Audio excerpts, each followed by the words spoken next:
पुराना railway station एक ऐसी जगह थी जहां सपनों का अंत होता था, जहां लोगों के रास्ते अलग हो जाते थे और जहां प्रेम कहानियां महज यादें बनकर रह जाती थी। यहीं पर मेरी मुलाकात उससे हुई, मेरा निषिद्ध प्यार, मेरी आत्मीय साथी। हम अलग अलग दुनियाओं से थे। हमारे परिवार कट्टर दुश्मन थे और हमारा प्यार उनकी नज़र में पाप था। लेकिन हमें इसकी परवाह नहीं थी। हमारा प्यार शुद्ध और सच्चा था और हम इसके लिए सब कुछ जोखिम में डालने को तैयार थे। जैसे ही हम जर्जर प्लेटफॉर्म पर खड़े थे, ट्रेन के आने की आवाज आ रही थी। हमारे दिल एक होकर धड़क रहे थे। हमें पता था कि हमें चुनाव करना होगा। हम या तो नफरत और गुस्से को पीछे छोड़कर एक साथ भाग सकते हैं, या हम वहीं रह सकते हैं और अपने प्यार के परिणामों का सामना कर सकते हैं।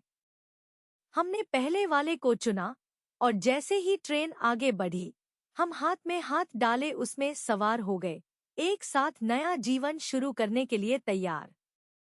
लेकिन भाग्य को कुछ और ही मंजूर था और जैसे ही हमें अपनी सीटें मिली, हमें अपनी स्थिति की कड़वी सच्चाई का सामना करना पड़ा। मेरे परिवार ने हमें पकड़ लिया था और वे खुश नहीं थे।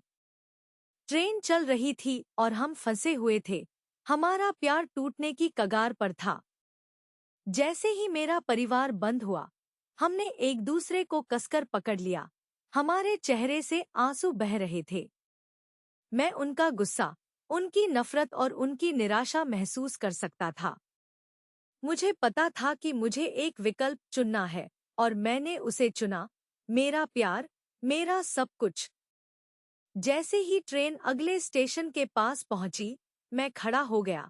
आगे जो कुछ भी होगा उसका सामना करने के लिए तैयार था, लेकिन जैसे ही मैं उसकी ओर मुड़ा, मैंने देखा कि वह जा चुकी थी और उसकी जगह एक नोट था जिसमें लिखा था, मैं कभी भी वास्तविक नहीं था, मैं सिर्फ आपकी कल्पना का एक रूप था, आपके अकेले दिल का उत्पाद।